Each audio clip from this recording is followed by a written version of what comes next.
رات کا تیسرا پہر تھا اور سڑک پر دور دور تک کوئی دوسری گاڑی نظر نہیں آ رہی تھی۔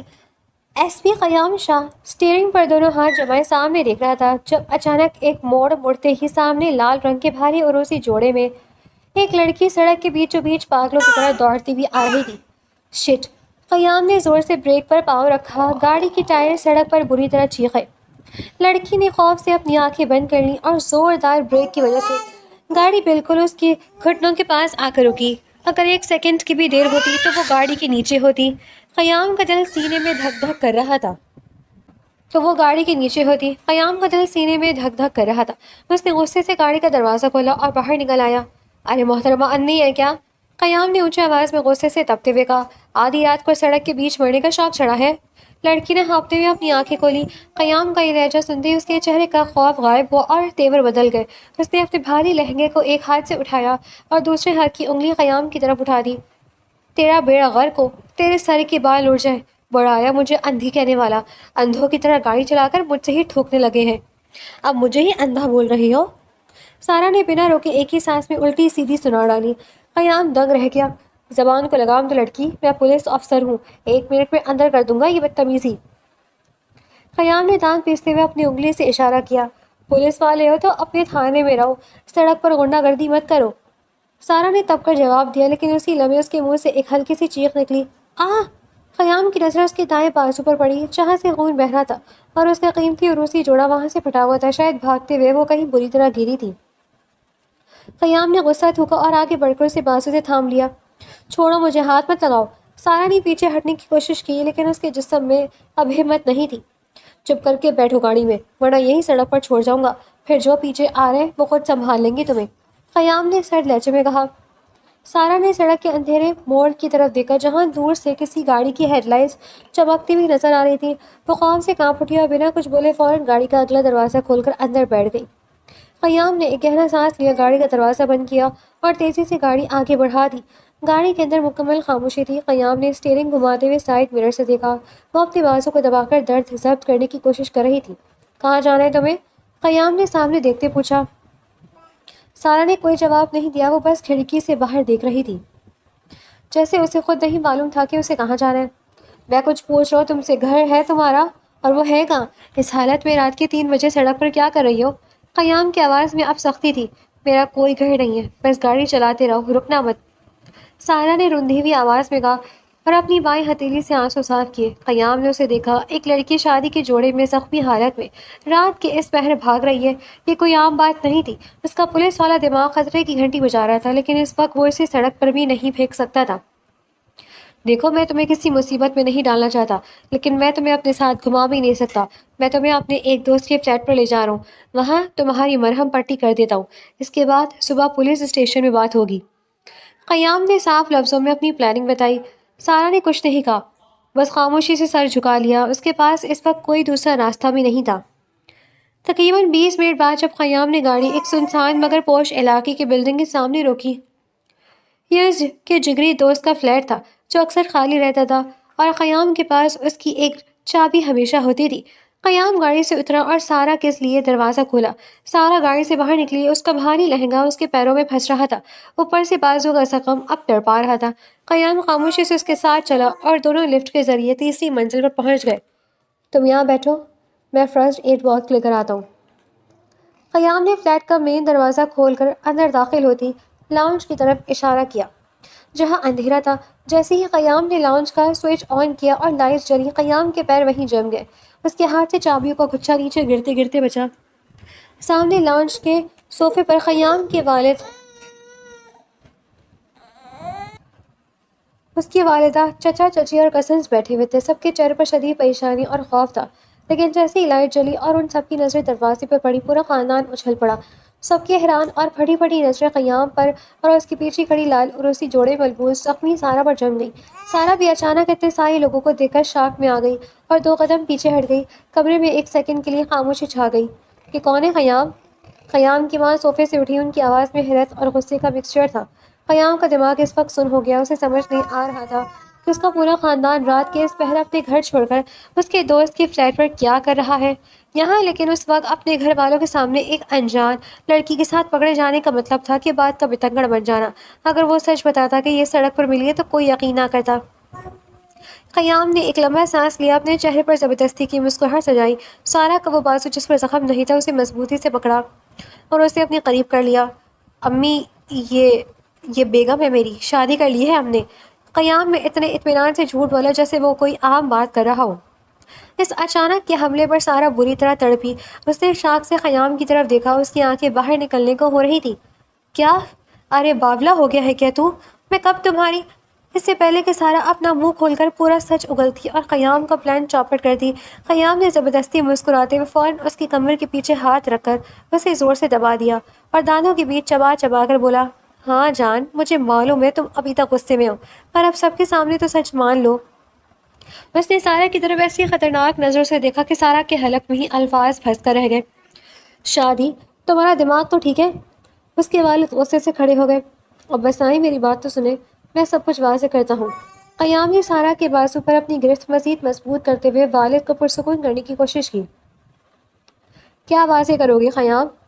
اس کی چچی نے صوفے سے اٹھتے ہوئے تنزن سارا کے پھٹے ہوئے عروسی جوڑے اور بازو سے بہتے خون کو دیکھا۔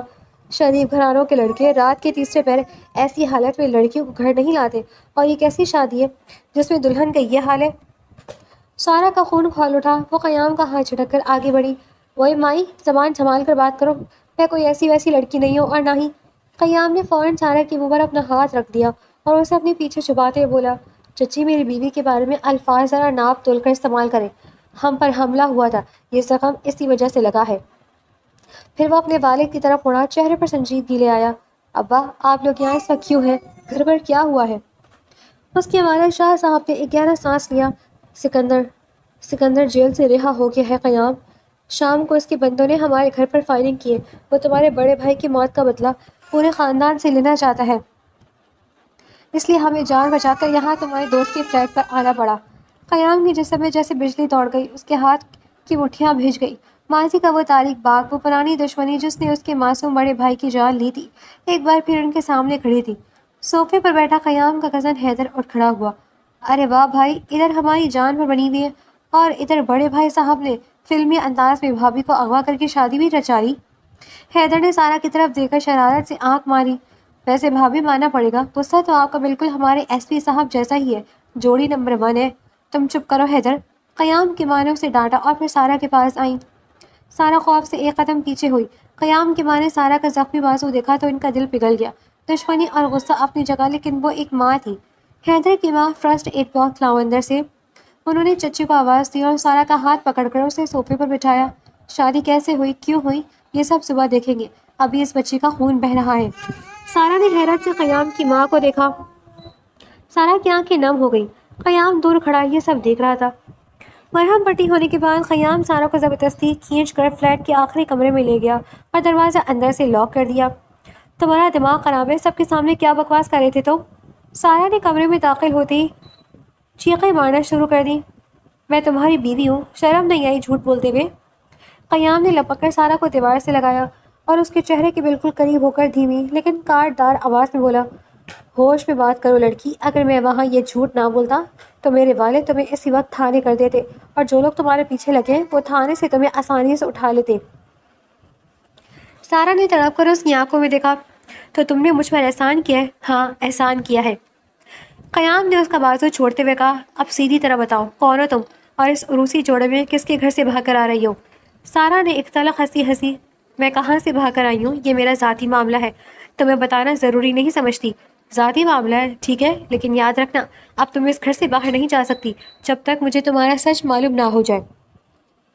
تم مجھے قید نہیں رکھ سکتے، سارا نے غصے سے کہا۔ میں ایک پولیس افسر ہوں سارا، میں کچھ بھی کر سکتا ہوں۔ قیام نے سرد لہجے میں کہا اور سارا کو اسی کمرے میں چھوڑ کر خود باہر نکل گیا، دروازہ باہر سے بند کرتے ہوئے تاکہ وہ کہیں بھاگ نہ سکے۔ سارا نے بند دروازے کو دیکھا اور وہیں فرش پر بیٹھ کر رونے لگی۔ اس کا اپنا ماضی بھی کسی جہنم سے کم نہیں تھا، اور اب وہ ایک ایسے طوفان میں پھنس چکی تھی جہاں ہر طرف خطرہ ہی خطرہ تھا۔ قیام لاؤنج میں واپس آئے تو سب گھر والے جا چکے تھے۔ بس اس کا جگری دوست اور فلیٹ کا مالک دانیال وہاں کھڑا اس کا ہی انتظار کر رہا تھا۔ قیام، معاملہ بہت خراب ہے۔ دانیال نے اس کے کندھے پر ہاتھ رکھا۔ سکندر صرف تمہارے گھر پر فائرنگ کر کے نہیں رکا۔ مجھے مخبروں سے پتہ چلا ہے کہ اس نے شہر کے سارے راستے سیل کروا دیے ہیں اپنے بندوں سے۔ وہ تمہاری کسی کمزوری کی تلاش میں ہے۔ قیام نے گہرا سانس لیا اور کھڑکی سے باہر دیکھا جہاں اب صبح کا ہلکا سا اجالا پھیل رہا تھا۔ میری سب سے بڑی کمزوری میرا خاندان ہے دانیال، انہیں یہاں سے محفوظ جگہ منتقل کرنا ہوگا۔ اور وہ لڑکی؟ دانیال نے کمرے کی طرف اشارہ کیا۔ وہ کون ہے؟ سچ مچ نکاح کر لیا ہے یا نہیں؟ وہ بس ایک مصیبت ہے جو غلط وقت میں میرے سامنے آ گئی ہے۔ خیام نے دانیال کو دیکھا، پر مجھے شک ہے کہ اس کا یہاں آنا محض ایک اتفاق نہیں ہے، اس کے پیچھے بھی کوئی گہرا راز ہے۔ ابھی وہ دونوں بات کر ہی رہے تھے کہ اچانک فلیٹ کی بیل زور زور سے بجنے لگی، جیسے کوئی دروازہ توڑ دینا چاہتا ہو۔ قیام اور دانیال نے چونک کر ایک دوسرے کو دیکھا۔ قیام نے فوراً اپنی گن نکالی اور ہینڈل پر ہاتھ رکھا۔ قیام نے دانیال کو پیچھے رہنے کا اشارہ کیا اور دبے قدموں دروازے کی طرف بڑھا۔ بیل مسلسل بج رہی تھی جیسے باہر کھڑے بندے کا سفر جواب دے رہا ہو۔ قیام نے گن کا سیفٹی لاک کھولا اور دروازے کے ہول سے باہر جھانکا۔ باہر کوئی دشمن نہیں بلکہ اس کا کزن حیدر کھڑا تھا جس کے ہاتھ میں ناشتے کا تھیلا تھا۔ قیام نے ایک لمبا سانس لیا اور گن پیچھے چباتے ہوئے غصے سے دروازہ کھولا۔ تمہارا دماغ خراب ہے حیدر، اس طرح کون بیل بجاتا ہے؟ قیام نے چبا چبا کر کہا۔ حیدر نے اندر گھستے ہوئے سینے پر ہاتھ رکھا۔ اوہو بھائی جان، آپ تو ایسے گن تانے رہے ہیں جیسے میں ناشتہ نہیں بم لے کر آیا ہوں۔ اب بندہ صبح صبح بھابھی کے لیے گرم گرم نان چنے بھی نہ لائے۔ دانیال نے ہنستے ہوئے قیام کے کندھے پر ہاتھ رکھا۔ شکر کر قیام، یہ حیدر ہی تھا۔ چلو میں اب نکلتا ہوں، تھانے سے کچھ پتہ کرنا ہے سکندر کے بارے میں، تم اپنا خیال رکھو۔ دانیال یہ کہہ کر باہر نکل گیا۔ قیام نے حیدر کے ہاتھ سے تھیلا چھینا اور بولا، تم اب جاؤ یہاں سے اور ابا کو کہنا کہ جب تک میں نہ کہوں فلیٹ سے باہر قدم بھی نہ نکالیں۔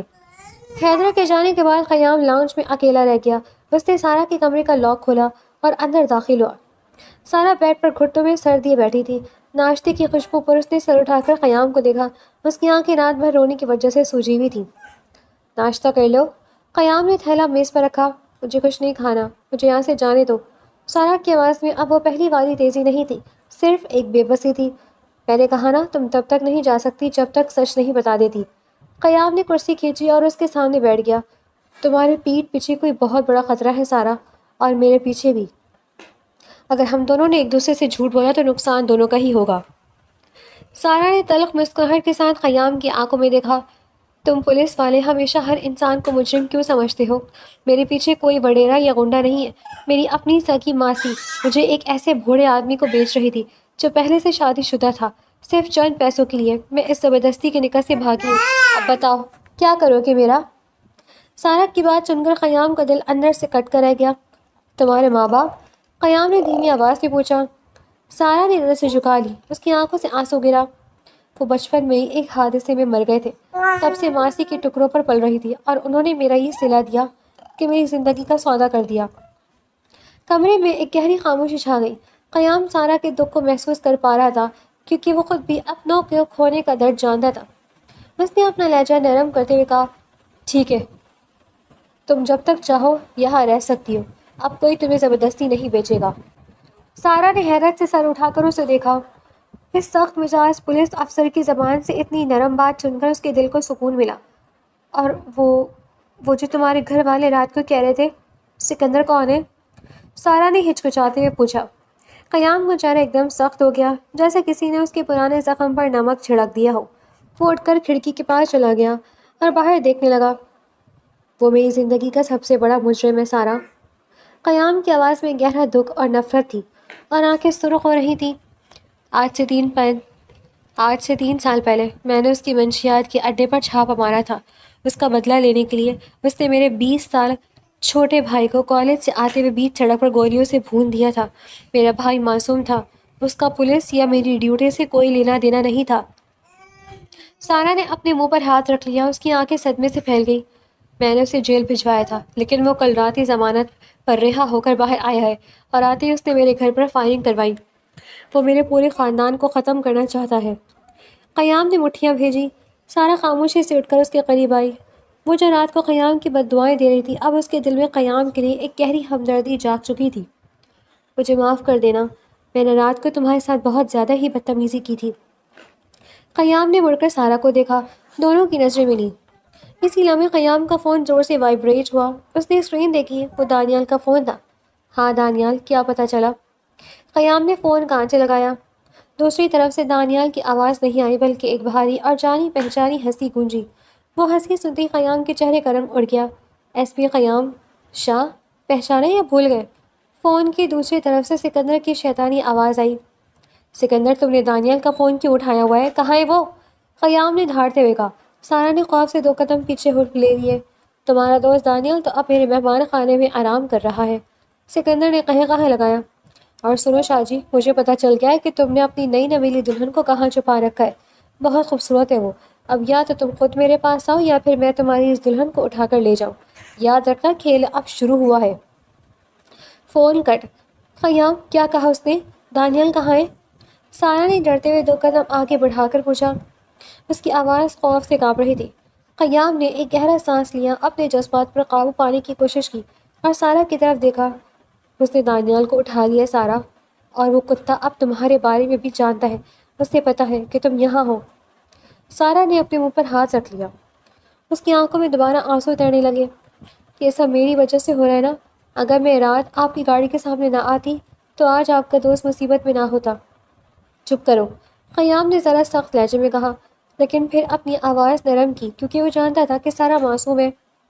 یہ تمہاری غلطی نہیں ہے، سکندر سے میری پرانی دشمنی ہے۔ وہ بس موقع ڈھونڈ رہا تھا اور اسے دانیال کی شکل میں وہ موقع مل بھی گیا۔ تم یہیں رکنا، دروازہ اندر سے لاک کر لو، میں تھانے جا رہا ہوں۔ قیام نے اپنی گن ہولسٹر میں ڈالی، گاڑی کی چابی اٹھائی اور تیز قدموں سے فلیٹ سے باہر نکل گیا۔ تھانے کے اندر کا ماحول ہمیشہ کی طرح مصروف اور ہلچل سے بھرا تھا۔ کانسٹیبل جاوید فائلوں کا ڈھیر سامنے رکھ کے کچھ لکھ رہا تھا۔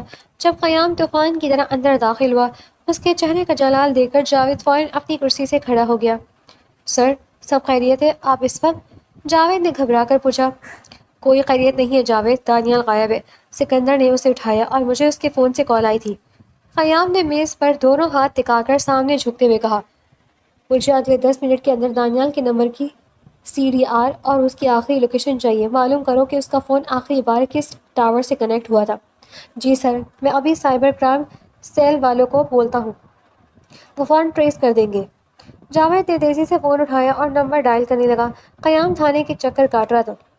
جذباتی ہو کر وہ سکندر کا مقابلہ نہیں کر سکتا تھا۔ اسی دوران تھانے کا بیرونی دروازہ کھلا اور ایڈوکیٹ علیزے اندر داخل ہوئی۔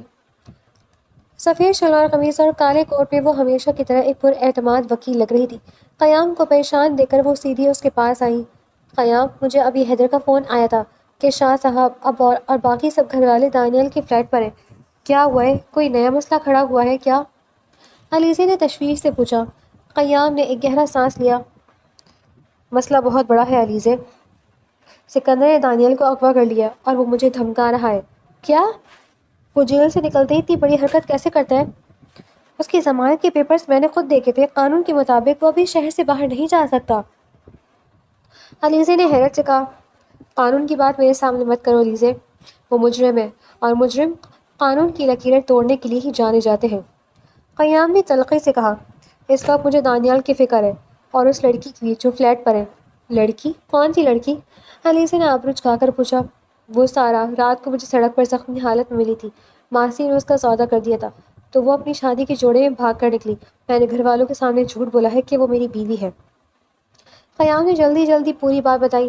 علیزے کا چہرہ ایک دم سخت ہو گیا، اس کی آنکھوں میں ایک عجیب سی چمک آئی۔ بیوی؟ قیام، تم پاگل ہو گئے ہو؟ ایک انجان لڑکی کے لیے تم نے اپنے خاندان سے اتنا بڑا جھوٹ بول دیا؟ چلو میں بھی دیکھتی ہوں کون ہے وہ، میں تمہارے ساتھ فلیٹ پر چل رہی ہوں، قانونی طور پر اس کی ماسی کے خلاف کیس میں ہی تیار کروں گی۔ قیام اور علیزے جب فلیٹ پر پہنچے تو سارا نے ڈرتے ڈرتے دروازہ کھولا۔ قیام کو دیکھ کر اس کی جان میں جان آئی، لیکن اس کے پیچھے کھڑی علیزے کو دیکھ کر سارا کے ماتھے پر بل پڑ گئے۔ تم ٹھیک ہو سارا؟ قیام نے اندر داخل ہوتے ہی پوچھا۔ جی میں ٹھیک ہوں، سارا نے جواب دیا، لیکن اس کی نظریں علیزے پر جم گئیں جو سمارٹ انداز میں لاؤنج کے صوفے پر بیٹھ رہی تھی اور سارا کو اوپر سے نیچے تک دیکھ رہی تھی۔ قیام، تو یہ ہے وہ محترمہ جن کے لیے تم نے اتنا بڑا ڈرامہ رچایا؟ علیزے نے تنزن مسکرا کر کہا۔ ہٹا ہوا عروسی جوڑا بازو پر پٹی۔ قیام، تمہارا ٹیسٹ اتنا بدل جائے گا میں نے سوچا نہیں تھا۔ سارا کو علیزے کا یہ لہجہ بالکل پسند نہیں آیا، اس کا خون کھول اٹھا۔ وہ قیام کے پاس آ کر کھڑی ہو گئی اور علیزے کی طرف دیکھ کر بولی، مسٹر ایس پی، اپنی اس دوست سے کہیں کہ اپنی یہ تیز زبان اور وکالت عدالت میں دکھائیں، مجھے اس طرح گھورنے کی ضرورت نہیں ہے۔ سارا، یہ علیزے ہے، میری پرانی دوست اور ایڈوکیٹ، یہ تمہاری ماسی کے خلاف کیس تیار کرنے میں ہماری مدد کرے گی۔ قیام نے دونوں کے بیچ کا ماحول ٹھنڈا کرنے کے لیے جلدی سے کہا، مدد؟ مجھے کسی کی مدد نہیں چاہیے، میں خود اپنا خیال رکھ سکتی ہوں۔ سارا نے چڑھ کر کہا اور علیزے سے منہ پھیر لیا۔ علیزے نے ایک گہرا سانس لیا اور اپنے بیگ سے ڈائری نکالتے ہوئے بولی، مجھے تمہاری ماسی کا نام اور پتہ چاہیے تاکہ میں اس کے خلاف کارروائی شروع کر سکوں۔ تھانے سے کانسٹیبل جاوید کا فون دوبارہ آیا تو قیام نے فون اٹھایا۔ سر، دانیال بھائی کے فون کا آخری سگنل پرانی غلہ منڈی کے پاس سے ملا ہے، لیکن نمبر اب بند ہے۔ جاوید نے رپورٹ دی۔ ٹھیک ہے جاوید، تم اپنی ٹیم تیار کرو، لیکن سنو، کوئی سائرن نہیں بجے گا، بالکل عام گاڑیوں میں نکلنا ہے۔ اگر سکندر کو شک ہو گیا تو وہ دانیال کو نقصان پہنچا سکتا ہے۔ اور ایک کام اور کرو، سارا کی ماسی رحیمان کا پتہ معلوم کرو، اسے بھی تھانے اٹھا کر لاؤ۔ قیام نے کڑکدار آواز میں حکم دیا۔ قیام نے فون بند کیا اور علیزے کی طرف مڑا۔ علیزے، تم سارا کے پاس یہی رکو، میں جاوید کے ساتھ نکل رہا ہوں۔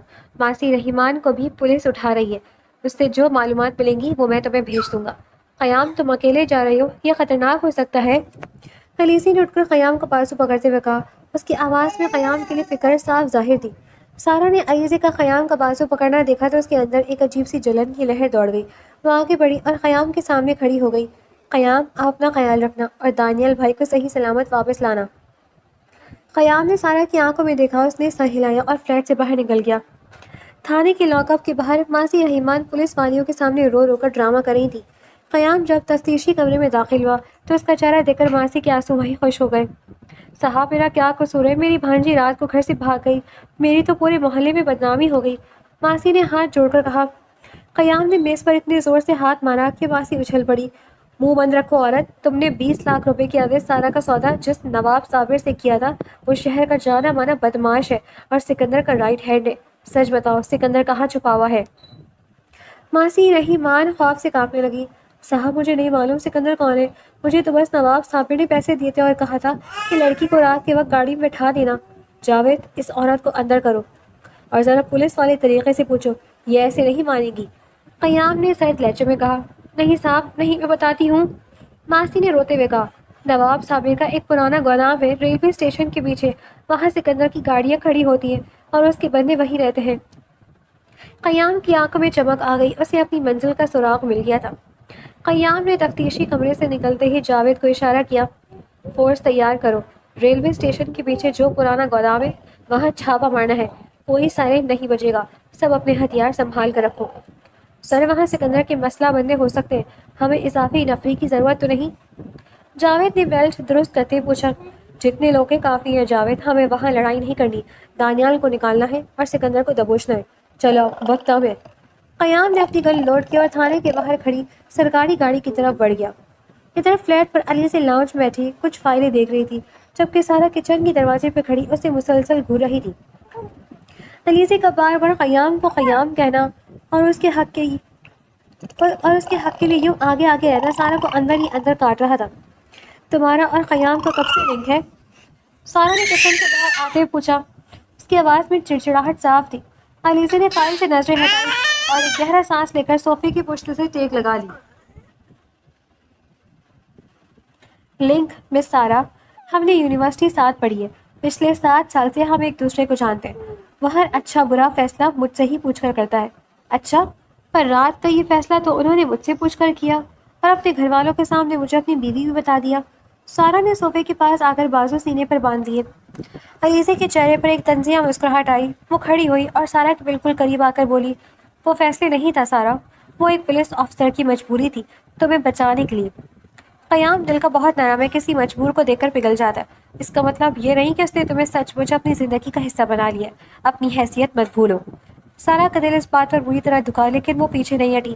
میری حیثیت جو بھی ہو، پر اس وقت میں اس کے گھر میں ہوں اور وہ میرے لیے باہر اپنی جان خطرے میں ڈال رہا ہے۔ ریلوے اسٹیشن کے پیچھے والا گودام بالکل سنسان اور اندھیرا تھا۔ قیام اور اس کی ٹیم نے خاموشی سے گاڑیوں کو کچھ فاصلے پر روکا اور پیدل ہی گودام کی طرف بڑھے۔ چاروں طرف جھاڑیاں اور لوہے کا کباڑ بکھرا پڑا تھا۔ جاوید، تم 2 بندوں کو لے کر پیچھے والے دروازے پر جاؤ، میں سامنے سے اندر داخل ہو رہا ہوں۔ جیسے ہی گولی چلی اندر آ جانا۔ قیام نے دھیمی آواز میں ہدایت دی۔ قیام گیٹ کے پاس پہنچا۔ اندر ایک پیلی لائٹ جل رہی تھی جہاں دو بندے کرسیوں پر بیٹھے سگریٹ پی رہے تھے اور ان کے پاس ہی دانیال ایک لوہے کی کرسی سے بندھا ہوا تھا۔ اس کا سر نیچے لٹکا ہوا تھا اور چہرے پر خون کے نشانات تھے۔ قیام کا خون کھول اٹھا۔ اس نے بغیر وقت ضائع کیے گیٹ کو زور سے لات ماری اور اندر داخل ہوتے ہی کڑکدار آواز میں بولا، پولیس، ہلنا مت۔ کرسی پر بیٹھے غنڈوں نے جیسی اپنی بندوقیں اٹھانے کی کوشش کی، قیام نے ایک کے پیر پر گولی مار دی۔ وہ چلاتا ہوا نیچے گرا۔ دوسرے نے فائر کیا لیکن قیام نے پھرتی سے ایک لوہے کے ڈرم کے پیچھے پناہ لی اور جوابی فائرنگ میں اسے بھی ڈھیر کر دیا۔ جاوید اور باقی فورس بھی پیچھے سے اندر داخل ہو گئی۔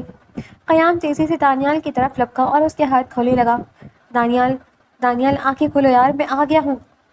دانیال نے مشکل سے اپنی سوجی میں آنکھیں کھولی اور ہانپتے ہوئے بولا، قیام تم یہاں کیوں آئے؟ یہ چال ہے، سکندر یہاں نہیں ہے، وہ فلیٹ پر گیا ہے، سارا کے پاس۔ قیام کے ہاتھ وہیں رک گئے۔ کیا؟ فلیٹ پر اچانک لائٹ چلی گئی۔ سارا اور علیزے دونوں خوف سے چیخ پڑی، یہ لائٹ کو کیا ہوا؟ سارا نے اندھیرے میں ہاتھ مارتے ہوئے علیزے کو ڈھونڈنے کی کوشش کی۔ تم وہیں رکو سارا، میں اپنے فون کی ٹارچ جلاتی ہوں۔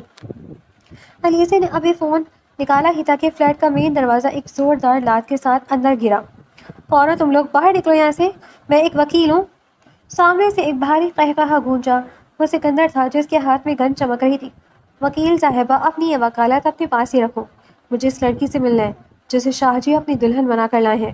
سکندر نے علیزے کو بالوں سے پکڑ کر ایک طرف جھٹکا جس سے وہ دیوار سے جا ٹکرائی۔ علیزے، سارا نے چیخ کر کہا اور صوفے کے پیچھے سے نکل کر علیزے کی طرف بھاگی۔ او ہو، تو یہ ہے ہماری نئی بھابھی۔ سکندر نے سارا کے پاس آ کر اس کا بازو مضبوطی سے دبوچ لیا۔ بہت خوبصورت ہے یار، اب مزہ آئے گا قیام شاہ کو تڑپانے کا۔ چھوڑو مجھے، ہاتھ مت لگاؤ گندے انسان، قیام تمہیں زندہ نہیں چھوڑے گا۔ سارا نے تڑپتے ہوئے اس کا ہاتھ چھٹکنے کی کوشش کی پر سکندر کی گرفت بہت مضبوط تھی۔ وہ اب اپنے دوست کی لاش اٹھا رہا ہوگا لڑکی، چلو اب میرے ساتھ۔ سکندر سارا کو زبردستی گھسیٹتے ہوئے باہر کی طرف لے جانے لگا۔ سارا مسلسل چیخ رہی تھی لیکن اندھیری رات میں اس کی آواز سننے والا کوئی نہیں تھا۔ قیام نے اپنی گاڑی کو فلیٹ کے باہر اتنے زور سے بریک ماری کہ ٹائروں سے دھواں نکلنے لگا۔ وہ لفٹ کا انتظار کیے بغیر سیڑھیوں سے بھاگتا ہوا تیسری منزل پر پہنچا۔ فلیٹ کا دروازہ کھلا ہوا تھا اور اندر اندھیرا تھا۔ قیام نے اپنے فون کی لائٹ جلائی تو سامنے لاؤنج میں سب کچھ بکھرا پڑا تھا۔ صوفے کے پاس علیزہ زمین پر بیٹھی اپنے سر کو پکڑے رو رہی تھی، اس کے ہاتھ خون سے بھرے ہوئے تھے۔ علیزے، سارا کہاں ہے؟ قیام نے علیزے کے ہاتھ گھٹنوں کے بل بیٹھ کر اسے ہلاتے پوچھا۔ اس کی آواز میں خوف اور غصے کا ایک طوفان تھا۔ قیام، وہ سکندر آیا تھا اپنی بندوں کے ساتھ، میں نے اسے روکنے کی کوشش کی اور اس نے مجھے مارا، وہ سارا کو لے گیا۔ قیام، میں اسے نہیں بچا سکی، مجھے معاف کر دو۔ علیزے نے روتے ہوئے قیام کا ہاتھ پکڑ لیا۔ قیام وہیں فرش پر بیٹھ گیا، اس کا دماغ سن ہو چکا تھا۔ ماضی کا وہ منظر اس کی آنکھوں کے سامنے گھوم گیا جب اس کے 20 سالہ چھوٹے بھائی کی لاش سڑک پر پڑی تھی، اور آج پھر اس کی نوکری اور اس کی دشمنی کی وجہ سے ایک اور معصوم لڑکی جو ابھی چند گھنٹے پہلے اس کی زندگی میں آئی تھی، موت کے منہ میں جا چکی تھی۔ میں تمہیں نہیں چھوڑوں گا سکندر، میں تمہیں جان سے مار دوں گا۔ قیام نے مٹھیاں بھیج کر دیوار پر اتنے زور سے مکہ مارا کہ اس کے اپنے ہاتھ سے خون نکلنے لگا۔ اس کی آنکھوں سے غصے اور دکھ کے آنسو بہہ رہے تھے۔ قیام لاؤنج میں کھڑا دیوار پر مکے مار رہا تھا جب اس کی جیب میں رکھا فون زور زور سے بجنے لگا۔ اس نے جلدی سے جیب سے فون نکالا، اسکرین پر نامعلوم نمبر چمک رہا تھا۔ قیام نے فون کان سے لگایا، اس کا سانس پھولا ہوا تھا۔ اس نے جلدی سے جیب سے فون نکالا، اسکرین پر نامعلوم نمبر چمک رہا تھا۔ قیام نے فون کان سے لگایا، اس کا سانس پھولا ہوا تھا۔ ہاں سکندر، کہاں ہے وہ؟ قیام نے دھاڑتے پوچھا۔ دوسری طرف سے وہی جانی پہچانی زہریلی ہنسی گونجی۔ شاہجیت نے غصے میں کیوں ہوں، ابھی تو کھیل شروع ہوا ہے۔ اپنی اس نئی چڑیا کو بچانا چاہتے ہو تو اسی پرانی سیمنٹ کی فیکٹری میں آ جاؤ جہاں تمہارے چھوٹے بھائی نے آخری سانس لی تھی۔ یاد رکھنا اکیلے آنا، اگر کوئی دوسری گاڑی تمہارے پیچھے دیکھی تو لڑکی کی لاش بھی نہیں ملے گی۔ فون کٹ گیا۔ قیام نے فون کو دیکھا اور دانت پیستے ہوئے علیزے کی طرف مڑا جو اب تک فرش بیٹھی اپنے سر کا زخم دبا رہی تھی۔ علیزے، جاوید ہسپتال سے دانیال کو لے کر سیدھا تھانے جائے گا، تم یہیں رکو، میں پولیس فورس کو فون کر رہا ہوں، وہ تمہیں ہسپتال لے جائیں گے۔ قیام نے گن ہولسٹر میں ڈالتے ہوئے کہا، قیام تم اکیلے جا رہے ہو، وہ سکندر ہے، وہ تمہیں مار دے گا، اکیلے مت جاؤ۔ علیزے نے روتے ہوئے قیام کا ہاتھ پکڑا جہاں، لیکن قیام پیچھے ہٹ گیا۔ میرے بھائی کی جان بھی اسی نے لی تھی علیزے، آج یہ کہانی ختم ہونی ہے، اب میں کسی اور معصوم کو اپنی وجہ سے مرنے نہیں دے سکتا۔ یہ کہہ کر قیام تیز قدموں سے فلیٹ سے باہر نکل گیا۔ فلیٹ کے باہر آ کر قیام نے اپنی سرکاری گاڑی چھوڑ دی کیونکہ سکندر نے مخبر ہر جگہ ہو سکتے تھے۔ اس نے اپنی ذاتی کاری گاڑی اسٹارٹ کی اور غصے میں ایکسیلیٹر پر پاؤں رکھ دیا۔ گاڑی سڑکوں کو چیرتی ہوئے شہر کے عقبی صنعتی علاقے کی طرف دوڑنے لگی۔ گاڑی چلاتے ہوئے قیام نے اپنا بلوٹوتھ آن کیا اور کانسٹیبل جاوید کو نمبر ڈائل کیا۔ جاوید، میری بات غور سے سنو، سکندر نے سارا کو اسی پرانی سیمنٹ فیکٹری میں رکھا ہوا ہے، وہ مجھے اکیلے بلا رہا ہے اور میں جا رہا ہوں۔ تم سرکاری گاڑیوں کے بغیر سول کپڑوں میں جا کر 5 بندے لے کر فیکٹری کے پچھلے راستے میں پوزیشن سنبھالو۔ جب تک میں فائر نہ کروں کوئی اندر نہیں آئے گا، سمجھ گئے؟ جی سر، بالکل سمجھ گیا۔ آپ پریشان نہ ہوں، ہم 10 منٹ میں وہاں پہنچ رہے ہیں، آپ اپنا خیال رکھیے گا، وہ جگہ بہت خطرناک ہے۔ جاوید نے دوسری طرف سے سنجیدگی سے جواب دیا۔ قیام نے فون بند کیا اور اسٹیئرنگ پر ہاتھ جمائے سامنے اندھیرے سڑک کو دیکھنے لگا۔ پرانی سیمنٹ فیکٹری کے ایک بڑے ٹوٹے پھوٹے ہال میں سارا کو ایک لوہے کے ستون کے ساتھ رسیوں سے مضبوطی سے باندھا گیا تھا۔ سکندر ہال کے بیچوں بیچ چکر کاٹ رہا تھا۔ اس کے ہاتھ میں پسٹل تھی جسے وہ بار بار گھما رہا تھا۔ اس کے 2 گنڈے دروازے پر پہرا دے رہے تھے۔ چھوڑ دو مجھے، تم لوگوں کو شرم نہیں آتی ایک اکیلی لڑکی پر اپنی طاقت دکھاتے ہوئے؟ سارا نے ہمت جمع کی اور اونچی آواز میں کہا، حالانکہ اس کا پورا جسم کانپ رہا تھا۔ سکندر اس کے پاس آیا اور جھک کر اس کے چہرے کے قریب ہوا۔ اس کی آنکھوں میں وحشت تھی۔ لڑکی، مجھے تم سے کوئی دشمنی نہیں ہے۔ تمہاری ماسی نے تو تمہارا سودا نواب صابر سے کیا تھا، لیکن تم بھاگ کر سیدھی میرے سب سے بڑے دشمن کی گود میں جا بیٹھی۔ اب تمہاری موت ہی اس ایس پی قیام شاہ کو تڑپائے گی۔ وہ پولیس افسر ہے، تم جیسے غنڈوں سے ڈرنے والا نہیں ہے۔ وہ آئے گا اور تمہیں تمہاری اوقات یاد دلائے گا۔ سارا نے غصے سے سکندر کے منہ پر کہہ دیا۔ سکندر نے زور سے قہقہہ لگایا، ہاں ہاں، اچھے بول رہی ہو، شاہ جی کی بیوی بن کر، پر افسوس وہ تمہیں بچانے نہیں، اپنی موت کے پروانے پر دستخط کرنے آ رہا ہے۔ اسی لمحے فیکٹری کے باہر ایک گاڑی کے رکنے کی آواز آئی۔ سکندر کے بندے چوکنے ہو گئے اور انہوں نے اپنی بندوقیں تان لی۔ ہال کا دروازہ آہستہ سے کھلا اور قیام شاہ اکیلا اندر داخل ہوا۔ اس کے دونوں ہاتھ اوپر تھے، یہ دکھانے کے لیے کہ اس کے ہاتھ میں کوئی ہتھیار نہیں ہے۔ اس کا چہرہ بالکل پرسکون تھا۔ قیام، کیوں آئے آپ؟ چلے جائیں یہاں سے، یہ آپ کو مار دے گا۔ سارا نے قیام کو دیکھتے ہوئے چیخ کر کہا۔ اس کی آنکھوں سے آنسو بہنے لگے۔ قیام نے سارا کی طرف دیکھا اور دھیمی آواز میں بولا، میں نے کہا تھا نا سارا، قانون اور قیام شاہ اب تمہارے ساتھ ہے، میں تمہیں آج چھوڑ کر نہیں جا سکتا۔ واہ شاہ جی، مان گئے تمہاری مردانگی کو، واقعی اکیلے ہی چلے آئے۔ سکندر نے آگے بڑھتے ہوئے قیام کی طرف گن تان لی۔ اب اپنی گن نکال کر نیچے پھینک دو، ورنہ پہلا فائر اس لڑکی کے ماتھے پر ہوگا۔ قیام نے آہستہ سے اپنی کمر سے سرکاری پسٹول نکالی اور فرش پر سرکا دی۔ سکندر، دشمنی تمہاری اور میری ہے، اس لڑکی کا اس سب سے کوئی لینا دینا نہیں ہے، اسے چھوڑ دو، میں تمہارے سامنے کھڑا ہوں۔ چھوڑ دوں اتنی آسانی سے؟ سکندر نے اپنے بندوں کو اشارہ کیا۔ پہلے گھٹنوں کے بل آؤ شاہ جی، اپنے اس بھائی کی طرح مجھ سے زندگی کی بھیک مانگو، پھر سوچوں گا۔ قیام نے سارا کی طرف دیکھا۔ سارا روتے ہوئے سر ہلا رہی تھی۔ نہیں قیام، اس کے سامنے مت جھکنا، یہ جاہل انسان ہے۔ قیام نے ایک گہرا سانس لیا اور اپنے گھٹنے نیچے کرنے لگا جیسے ہی وہ ہار مان رہا ہو، لیکن اس کی دائیں آستین کے اندر ایک چھوٹی لوڈڈ سیمی آٹومیٹک گن چھپی ہوئی تھی جس کا ٹریگر اس کی انگلی کے بالکل پاس تھا۔ کھیل کا آخری وقت اب شروع ہو چکا تھا۔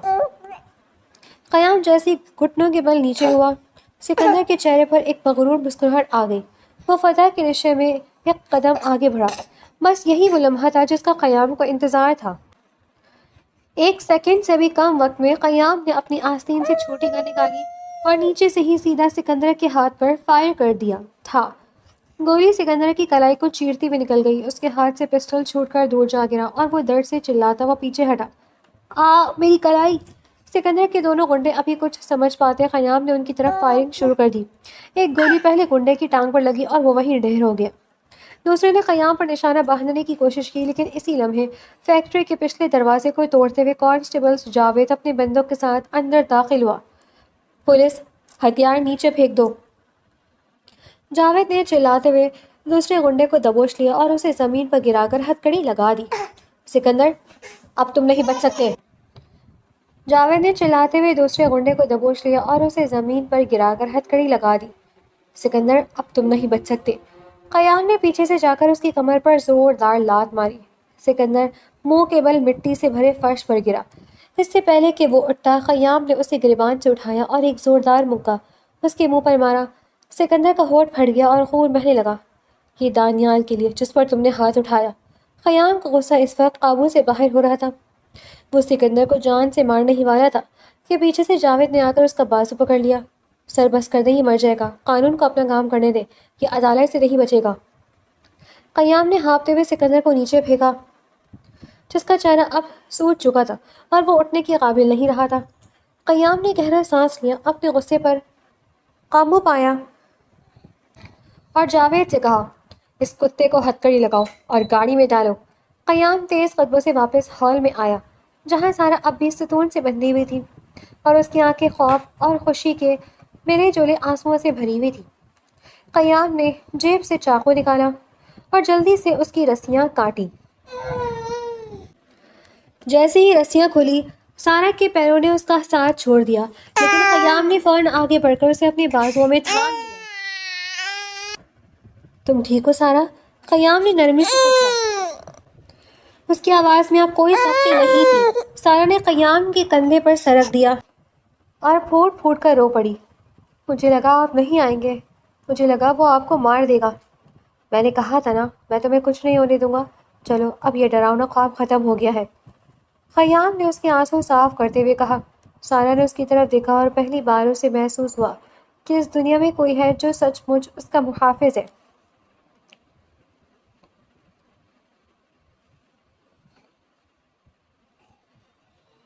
تین دن بعد انسداد دہشت گردی کی عدالت کے باہر میڈیا کا ہجوم تھا۔ ایڈوکیٹ علیزے، جس کے سر پر اب بھی پٹی بندھی ہوئی تھی، کورٹ روم سے باہر آئی۔ اس کے چہرے پر ایک بڑی مسکراہٹ تھی۔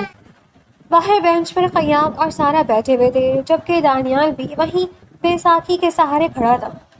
مبارک ہو قیام، سکندر کی ضمانت نہ صرف منسوخ ہوئی ہے بلکہ اسے دانیال کے اغوا اور پرانے قتل کے کیس میں عمر قید کی سزا سنا دی گئی ہے۔ علیزے نے فائل لہراتے ہوئے کہا، شکر ہے اللہ کا، میرے بھائی کو آج انصاف مل ہی گیا۔ قیام نے اوپر دیکھ کر ایک سکون کا سانس لیا۔ علیزے پھر سارا کی طرف مڑی جو اب ایک سادہ اور خوبصورت شلوار قمیص میں بیٹھی تھی۔ اور ہاں سارا، تمہاری ماسی رحیمان اور اس نواب صابر کو بھی انسانی اسمگلنگ اور زبردستی نکاح کے جرم میں 7 سال کی سزا ہو گئی ہے۔ اب تمہیں ان سے کوئی خطرہ نہیں ہے۔ سارا کھڑی ہوئی اور اس نے علیزے کی طرف ہاتھ بڑھایا۔ تھینک یو علیزے صاحبہ، میں نے آپ کے بارے میں غلط سوچا تھا، مجھے لگا آپ… سارا کہتے کہتے رک گئی اور شرما گئی۔ علیزے ہنس پڑی اور اس کا ہاتھ تھام لیا۔ مجھے معلوم ہے تمہیں کیا لگا تھا سارا، قیام میرا بہت اچھا دوست ہے، پر میں دیکھ سکتی ہوں کہ اس کی آنکھوں میں اب تمہارے لیے کیا ہے۔ وہ کبھی کسی لڑکی کے لیے اتنا پریشان نہیں ہوا۔ میں ہار مانتی ہوں، یہ پولیس والا اب تمہارا ہی ہے۔ یہ سن کر سارا کا چہرہ سرخ ہو گیا اور قیام نے گلا صاف کرتے ہوئے نظر جھکا لی۔ دانیال نے ہنستے ہوئے قیام کے کندھے پر ہاتھ رکھا اور اسے مارا۔ چلو یار، اب ہسپتال اور تھانے کے چکر ختم ہو تو اب بھائی کو سچ مچ کی شادی کی تیاری ہونی چاہیے۔ اگلے ہفتے شاہ صاحب کے گھر کا صحن روشنیوں سے جگمگا رہا تھا۔ قیام کے والدہ نے سارا کو گلے سے لگا رکھا تھا جو اب سچ مچ کی دلہن بنی ہوئی تھی، پر اس بار اس کے چہرے پر خوف نہیں بلکہ ایک خوبصورت حیا تھی۔ شاہ صاحب نے قیام کے سر پر ہاتھ رکھا اور سنجیدگی سے بولے، قیام پتر، تم نے اپنی جان پر کھیل کر اس بچی کو بھی بچایا اور ہمارے خاندان کی عزت بھی رکھی۔ ماسی رحیمان نے تو اس کا سودا کیا تھا، پر اللہ پاک نے اسے ہمارے گھر کی برکت بنا دیا۔ آج تم دونوں کا باقاعدہ نکاح ہے۔ جی اب بس آئیں، آپ کی دعا چاہیے۔ قیام نے مؤدبانہ سر جھکایا۔ حیدر پیچھے سے ناشتے اور مٹھائی کے ڈبے اٹھائے لاؤنج میں داخل ہوا اور اونچی آواز بولا، او ہو بھائی جان مبارک ہو، ادھر نکاح کے پیپرز تیار ہیں اور ادھر میں نے گرما گرم مٹھائی کا انتظام بھی کر دیا ہے۔ بھابھی، اب تو ماننا پڑے گا نا کہ ہماری جوڑی نمبر 1 ہے۔ سارا نے گھونگھٹ کے اندر سے مسکرا کر حیدر کو دیکھا۔ جی حیدر بھائی، بالکل نمبر 1 ہے۔ پورے گھر میں قہقہوں کی گونج سنائی دینے لگی۔ رات کے آخری پہر جب سب مہمان جا چکے تھے، قیام اور سارا کمرے کی بالکنی میں آ کر کھڑے ہوئے۔ آسمان پر تارے چمک رہے تھے اور ٹھنڈی ہوائیں چل رہی تھیں۔ یہ بالکل وہی وقت تھا جب وہ دونوں پہلی بار سڑک پر ملے تھے، لیکن آج حالات بالکل مختلف تھے۔ قیام نے سارا کے پاس آ کر اس کا ہاتھ اپنے ہاتھ میں لیا۔ سارا نے چونک کر اسے دیکھا۔ تو محترمہ بیگم صاحبہ، اب بھی مجھے اندھا کہو گی یا اب بھی کہو گی کہ میرے سر کے بال اڑ جائیں؟ قیام نے پرانی بات یاد دلاتے ہوئے شرارت سے پوچھا۔ سارا کھلکھلا کر ہنس پڑی۔ اس نے قیام کے ہاتھ پر اپنی گرفت مضبوط کی اور اس کی آنکھوں میں دیکھتے ہوئے دھیمی آواز سے بولی، نہیں، آپ کبھی نہیں کہوں گی۔ آپ اندھے نہیں ہیں قیام، آپ تو میری اندھیری زندگی کا اجالا ہے، میری زندگی کا سب سے خوبصورت حادثہ۔ قیام نے مسکرا کر اسے اپنے قریب کر لیا۔ سارا نے اس کے سینے پر سر رکھ دیا، جہاں اب خوف کی کوئی دھک دھک نہیں تھی، بلکہ ایک دوسرے کے لیے محبت اور ہمیشہ کا سکون تھا۔ دنیا کی کوئی طاقت اب انہیں جدا نہیں کر سکتی تھی۔